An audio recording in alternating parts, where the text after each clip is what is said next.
9 கோளும் ஒன்றாய் காண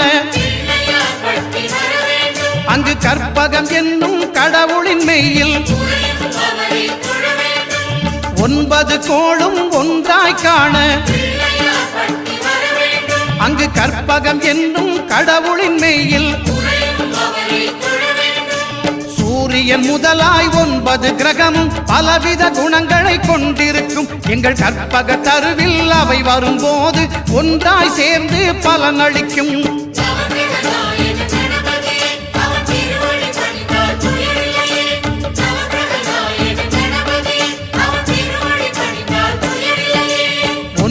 கோளும் ஒன்றாய் காண அங்கு கற்பகம் என்னும் கடவுளின் மெய்யில்